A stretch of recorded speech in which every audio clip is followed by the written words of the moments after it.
Welcome to Gradient. നമ്മൾ social സയൻസിലെ last ക്ലാസ്സാണ്, ഫസ്റ്റ് ചാപ്റ്ററിൻ്റെ അവസാനത്തെ ക്ലാസ്സാണ് ഇന്നത്തെ ക്ലാസ്. ഇന്നത്തെ ക്ലാസ്സോട് കൂടി നമ്മൾ ഈ ഒരു ടോപ്പിക്ക് കംപ്ലീറ്റ് ചെയ്യും. അതിലാദ്യം നമുക്ക് നോക്കാനുള്ളത് റിനൈസൻസ് ആൻഡ് സയൻസ് എന്ന് പറയുന്ന ഭാഗമാണ്. നിങ്ങൾക്ക് എല്ലാവർക്കും കഴിഞ്ഞ ക്ലാസ്സിൽ പഠിപ്പിച്ച കാര്യങ്ങളൊക്കെ ഓർമ്മയുണ്ടാകുമെന്ന് വിശ്വസിക്കുന്നു. അപ്പോൾ കഴിഞ്ഞ ക്ലാസ് നമ്മൾ എന്താ പഠിച്ചത്? നമ്മൾ ഹിസ്റ്റോറിയോഗ്രാഫി അല്ലേ, ഹിസ്റ്ററി എങ്ങനെയാണ് ഈ പറയുന്ന നമ്മുടെ റിനൈസൻസ് കാലത്ത് എങ്ങനെയായിരുന്നു, ഏത് രീതിയിലാണ് അവർ കാലഘട്ടത്തെ ഡിവൈഡ് ചെയ്തതെന്നുള്ള കാര്യം നമ്മൾ പഠിച്ചു. പ്രിൻറ്റിങ്ങിൻ്റെ ഇമ്പോർട്ടൻസ്, അതുപോലെ തന്നെ ലിറ്ററേച്ചറിൻ്റെ ഇമ്പോർട്ടൻസ് എന്നൊക്കെയാണ് നമ്മൾ എന്ത് ചെയ്തത് പ്രധാനമായിട്ടും കഴിഞ്ഞ ക്ലാസ്സിൽ ഡിസ്കസ് ചെയ്തത് അല്ലേ. ആർക്കിടെക്ചറിൽ ഗോത്തിക് ശൈലിയിൽ നിന്ന് മാറി പുതിയ ഒരു റിനൈസൻസ് ശൈലി, അതെന്താണ് ഗ്രീക്കോ റോമൻ സിവിലൈസേഷനുമായിട്ട് കണക്ട് ചെയ്തിട്ടുള്ളതായിരുന്നു. അങ്ങനത്തെ കുറച്ച് പോയിന്റുകൾ ഇമ്പോർട്ടൻ്റ് എന്ന് പറഞ്ഞാൽ ലിറ്ററേച്ചർ ആയിരുന്നു. ലിറ്ററേച്ചറിൽ പ്രധാനപ്പെട്ട ആൾക്കാർ അവരുടെ കൃതികളും അല്ലേ, ഡാൻഡിയുടെ ഡിവൈൻ കോമഡി, പെട്രാർക്കിൻ്റെ സോണറ്റ് അഡ്രസ്സിംഗ് ലോറ, അതുപോലെ തന്നെ എന്താണ് മാക്കിയവേലിയുടെ പ്രിൻസ്, മാക്കിയവേലി, വയ്യാവേലി, മോഹൻലാലിൻ്റെ സിനിമയൊക്കെ പറഞ്ഞ് നിങ്ങൾക്ക് ഓർമ്മയുണ്ടാകുമെന്ന് വിശ്വസിക്കുന്നു. ഇറാസ്മസിൻ്റെ പ്രൈസ് ഓഫ് ഫോളി അല്ലേ, ക്രിസ്മസിൻ്റെ പ്രൈസ് കിട്ടുന്നു എന്ന് പറഞ്ഞു. ജോഫ്രി ചൗസറിൻ്റെ കാൻബറി ടെയിൽസ് പറഞ്ഞു. മോരിൽ ഉപ്പിട്ട കാര്യം പറഞ്ഞില്ലേ.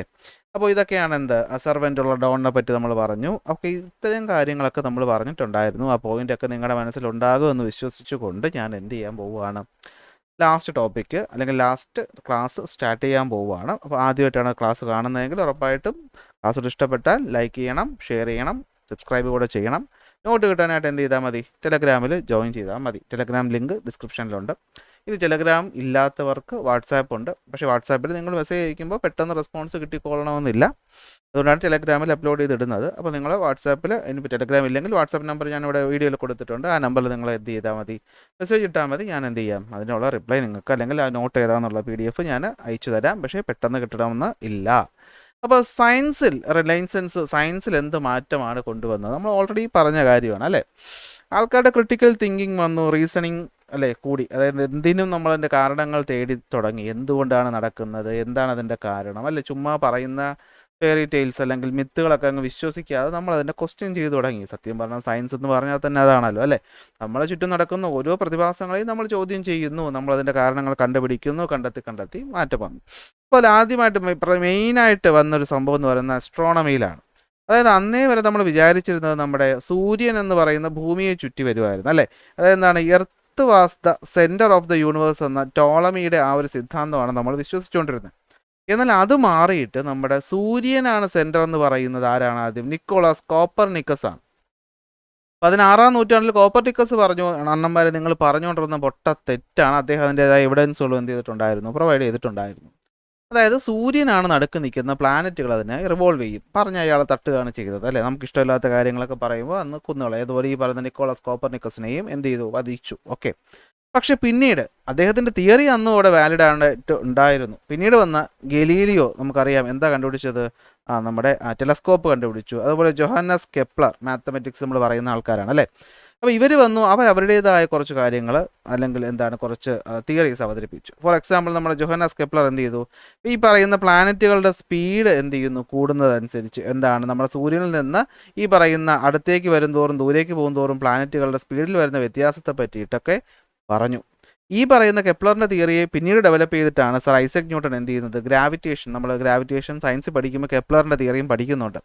അതായത് കെപ്ലർ എന്ത് ചെയ്യുന്നുണ്ട്, ഈ പറയുന്ന പ്ലാനറ്റുകളുടെ സ്പീഡും അതിൻ്റെ ദൂരവും ഒക്കെ തമ്മിൽ റിലേഷനായിട്ടൊരു ഇക്വേഷനൊക്കെ കൊടുക്കുന്നുണ്ട്. അപ്പോൾ അതിനെ പിന്നീട് ഡെവലപ്പ് ചെയ്താണ് ന്യൂട്ടൺ എന്ത് ചെയ്യുന്നത്, നമ്മുടെ ന്യൂട്ടൻ്റെ gravitation, universal law of gravitation എന്ത് ചെയ്യുന്നത്, ഫോർമുലേറ്റ് ചെയ്യുന്നത്. ഗലീലിയോ അദ്ദേഹം ടെലസ്കോപ്പിലൂടെ മറ്റ് പല പ്ലാനറ്റുകളെയും കണ്ടെത്തി. അതായത് ജൂപ്പിറ്ററും അതിൻ്റെ സാറ്റലൈറ്റുകളെ പറ്റിയിട്ടും സാറ്റേണിലെ റിങ്ങും ഒക്കെ കണ്ടെത്തി. അങ്ങനെ ശാസ്ത്രീയമായ കൂടുതൽ എവിഡൻസുകൾ കൊണ്ടുവന്നപ്പോൾ നമുക്ക് പിന്നീട് സമ്മതിക്കേണ്ടതായിട്ട് വന്നു, സൂര്യൻ ഭൂമിയല്ല സെൻറ്ററിൽ, സൂര്യനാണ് സെൻറ്ററിൽ. ഭൂമി പോലെയുള്ള പ്ലാനറ്റുകൾ സൂര്യനെ ചുറ്റി വരുന്നു എന്നുള്ള കാര്യം നമ്മൾ മനസ്സിലാക്കി. ഇതാണ് അസ്ട്രോണമിയിൽ വന്ന കാര്യം. ഇവിടെ പറയുന്നതും അത് തന്നെയാണ് കണ്ടോ. ഈ പറയുന്ന ഗലീലിയോ അദ്ദേഹത്തിൻ്റെ എന്താണ്, ഈ പറയുന്ന പാദുവ എന്ന് പറഞ്ഞ അദ്ദേഹത്തിൻ്റെ സ്ഥലത്തിൻ്റെ പേരാണ്. അവിടെ വെച്ച് എന്ത് ചെയ്തു, ഈ പറയുന്ന പ്ലാനറ്റുകളെ കണ്ടെത്തിയിട്ട് പറ്റിയിട്ടൊക്കെ ഉള്ള ഒരു ഇതാണ്. ജസ്റ്റ് ഒന്ന് വായിച്ച് വെച്ചേക്കുക. അത്ര ഇമ്പോർട്ടൻ്റ് ആണെന്ന് എനിക്ക് തോന്നുന്നില്ല, എന്നാലും ഉറപ്പില്ല. നമ്മളോട് നോക്കിക്കഴിഞ്ഞാൽ റെനൈസൻസ് പ്രധാനമായിട്ടും സയൻസിൻ്റെ മോഡേൺ സയൻസിൻ്റെ ഫൗണ്ടേഷൻ കൊണ്ടുവന്നു. പ്രധാനമായിട്ട് ട്രാൻസ്ഫോർമേഷൻ വന്നത് അസ്ട്രോണമിയിലാണ്. അത് നമ്മൾ കോപ്പർനിക്കസിൻ്റെ കാര്യം പറയുന്നുണ്ട്. കോപ്പർനിക്കസിന് ശേഷം പിന്നീട് വരുന്നു. കോപ്പർനിക്കസ് ഡെമോൺസ്ട്രേറ്റ് ചെയ്തു ഈ പറയുന്ന കാര്യം. അത് ശരിയാണെന്ന് മനസ്സിലായപ്പോഴാണ് അദ്ദേഹത്തിന് നമ്മൾ എന്ത് ചെയ്തത്, നമ്മളെല്ലാവരും എന്ത് ചെയ്ത് തട്ടിയത്. അപ്പോൾ പിന്നീട് എന്ത് ചെയ്യുന്നു, കോപ്പർനിക്കസിൻ്റെ തിയറിയുമായി ബന്ധപ്പെടുത്തിക്കൊണ്ട് ഗലീലിയോയും ജോഹാനസ് കെപ്ലർ അവരുടേതായ തിയറീസ് കൊണ്ടുവരുന്നു. ജോഹാനസ് കെപ്ലർ എന്ത് പറഞ്ഞു, revealed that speed of the planet varies based on the distance from the sun. അല്ല, ഇത് പറഞ്ഞിട്ടാണ് പിന്നീട് എന്ത് ചെയ്യുന്നത്, ന്യൂട്ടൺ ഗ്രാവിറ്റേഷൻ തിയറി കൊണ്ടുവരുന്നതെന്ന് പറഞ്ഞു. അപ്പം ഗലീലിയോടെ പിന്നെ ഈ പറയുന്ന ജൂപ്പിറ്ററിൻ്റെ മൂണും മറ്റു കാര്യങ്ങൾ സാറ്റേൺ റിംഗ് ഒക്കെ കണ്ടുപിടിച്ചു. അപ്പം അങ്ങനെ ശാസ്ത്രീയമായിട്ടും വളർച്ച ഉണ്ടായി. ഇതാണ് Copernicus, Galileo, telescope, sir Isaac Newton. ഇനി മെഡിക്കൽ സയൻസിലും എന്ത് ചെയ്യുന്നിട്ട് വന്നിട്ടുണ്ട്, സയൻസിൻ്റെ അല്ലെങ്കിൽ ഈ പറയുന്ന റിനൈസൻസിൻ്റെ മാറ്റങ്ങൾ വന്നിട്ടുണ്ട്. ഇപ്പോൾ പാർസെൽസിയസ്, ഓക്കെ, ഈ പാർസെൽസിയസ് എന്ന് പറയുന്ന ഒരു വ്യക്തിയാണ്. അദ്ദേഹം എന്ത് ചെയ്യുന്നു, അദ്ദേഹം പ്രധാനമായിട്ടും ഈ പറയുന്ന മെഡിസിനിൽ ഒരുപാട് കണ്ടെത്തലുകൾ നടത്തിയ വ്യക്തിയാണ്. അദ്ദേഹം അസുഖങ്ങളുടെ കാരണങ്ങളും അതിൻ്റെ റെമഡീസിനെ പറ്റിയിട്ടൊക്കെ എന്ത് ചെയ്തിട്ടുണ്ട്, ഒരുപാട് കണ്ടെത്തലുകൾ നടത്തിയിട്ടുണ്ട്. Okay, the renaissance also witnessed significance advancement in the field of medicine. ഇതൊക്കെ ഇങ്ങനെ അല്ലാതെ വേറെ ഒന്നും പറയാനില്ല, അതുകൊണ്ടാണ് ഇങ്ങനെ പറഞ്ഞു പോകുന്നത് കേട്ടോ. ഒരു സയൻറ്റിസ്റ്റ് ആയിട്ടുള്ള പാർസെൽസിയസ് എന്ത് ചെയ്യുന്നു, ഈ പറയുന്ന conducted extensive research on disease and their remedies. അതുപോലെ തന്നെ എന്താണ്, മറ്റൊരു വ്യക്തിയാണ് ആൻഡ്രിയസ് വെഴ്സേലിയസ്. ഈ പറയുന്ന നമ്മുടെ മരിച്ചുപോയ ബോഡികളിൽ നിന്ന് അതിനെപ്പറ്റി അല്ലെങ്കിൽ ആ ബോഡിയെ പഠിച്ചിട്ട് നമ്മുടെ ഹ്യൂമൻ അനാറ്റമിയെ പറ്റിയിട്ടുള്ള ഒരുപാട് കണ്ടെത്തലുകൾ എന്ത് ചെയ്യുന്നുണ്ട്, ആൻഡ്രിയസ് വെഴ്സേലിയസ് എന്ത് ചെയ്യുന്നുണ്ട്, നടത്തുന്നുണ്ട്. സയൻസിൽ ഇത്ര മാത്രമേ പറയുന്നുള്ളൂ. ഇതിപ്പോൾ ഇങ്ങനെ അല്ലാതെ വേറെ രീതിയിൽ പറഞ്ഞാൽ എനിക്കും അറിയില്ല. ഇത്രയേ ഉള്ളൂ സംഭവം. അപ്പോൾ നമുക്ക് ഓർത്ത് വയ്ക്കേണ്ട എന്തൊക്കെയാണ്, അസ്ട്രോണമിയിൽ കണ്ടെത്തൽ നടത്തിയ പ്രധാനപ്പെട്ട വ്യക്തിയാണ് നിക്കോളാസ് കോപ്പർനിക്കസ്. മറ്റൊരു വ്യക്തി ഗലീലിയോ, മറ്റൊന്ന് കെപ്ലർ, പിന്നൊന്ന് ഐസക് ന്യൂട്ടൺ. ഐസക് ന്യൂട്ടൺ കണ്ടുപിടിച്ച ഗ്രാവിറ്റി എന്ന് നിങ്ങൾക്കറിയാം. ഗലീലിയോയുടെ ടെലസ്കോപ്പ് അറിയാം. ജോഹാനസ് കെപ്ലറിനെ ഓർത്ത് വയ്ക്കേണ്ട എന്താണ്, പ്ലാനറ്റിൻ്റെ സ്പീഡ് സൂര്യനടുത്ത് എത്തുമ്പോഴും ദൂരെ പോകുമ്പോഴും വ്യത്യാസമായിരിക്കും എന്നുള്ള കണ്ടെത്തൽ നടത്തി. കോപ്പർനിക്കസ് എന്താ പറഞ്ഞത്, സൂര്യനാണ് സെൻറ്ററിൽ, പ്ലാനറ്റുകളാണ് റിവോൾവ് ചെയ്യുന്നത് എന്നുള്ള കാര്യവും പറഞ്ഞു. ഇനി മെഡിക്കൽ സയൻസിൽ വന്ന രണ്ടാൾക്കാരാണ് പാർസെൽസിയസും.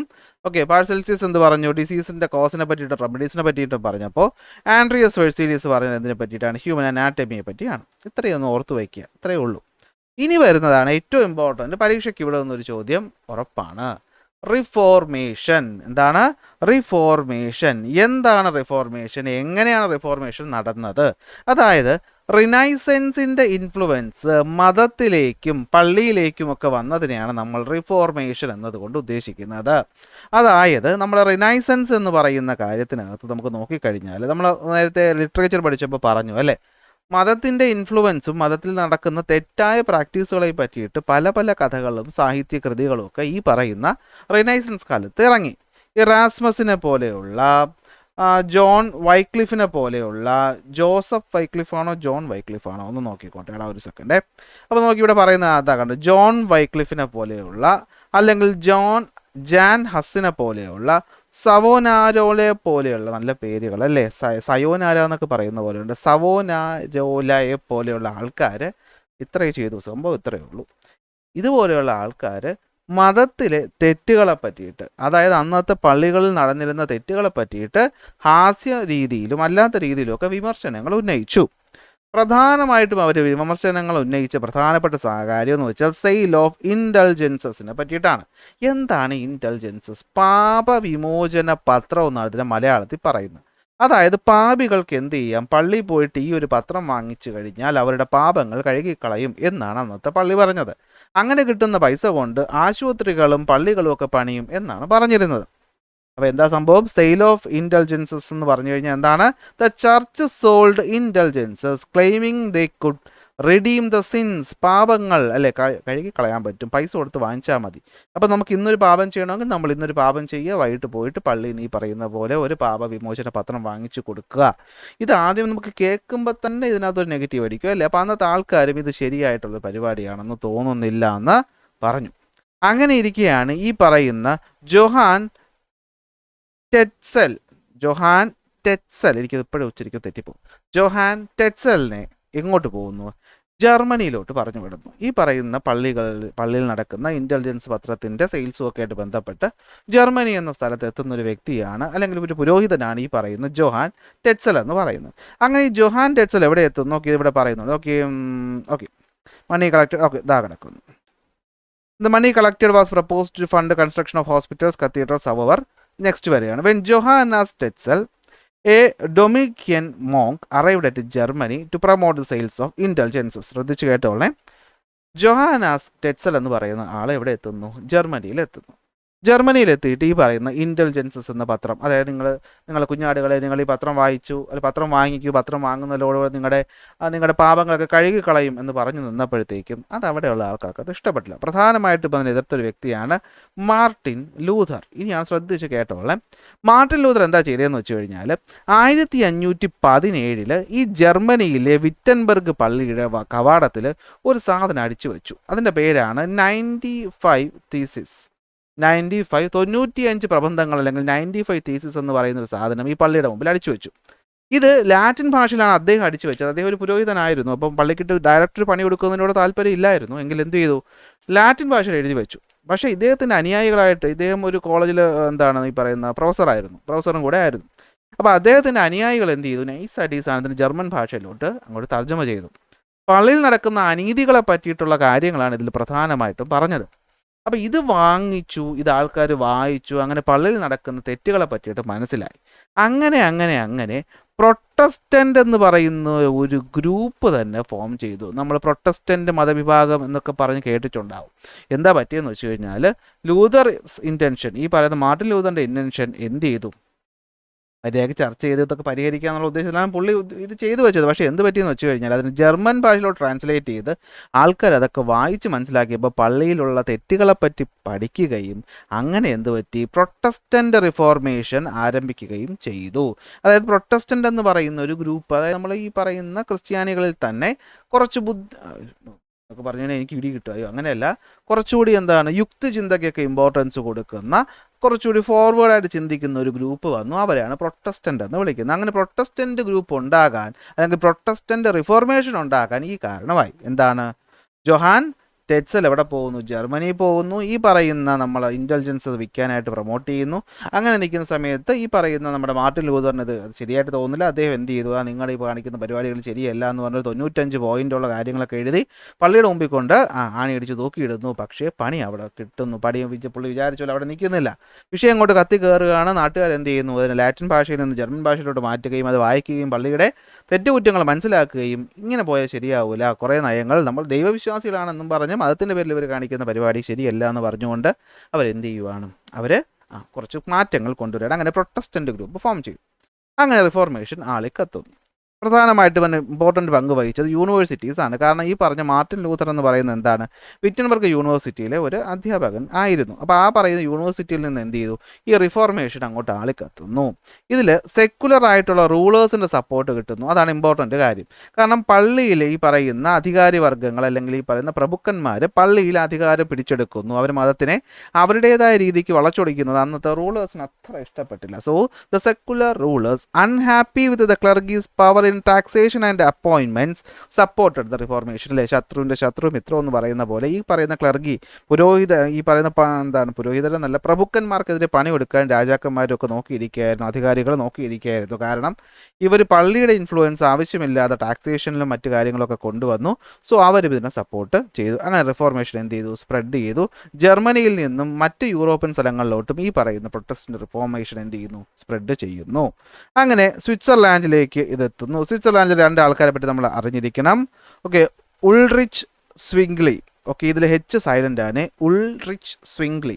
അതുപോലെ ജോൺ കാവിൻ. ഈ ജോൺ കാവിൻ നമ്മൾ പിന്നീടും കേൾക്കും. നമ്മൾ പിന്നീട് കുറച്ച്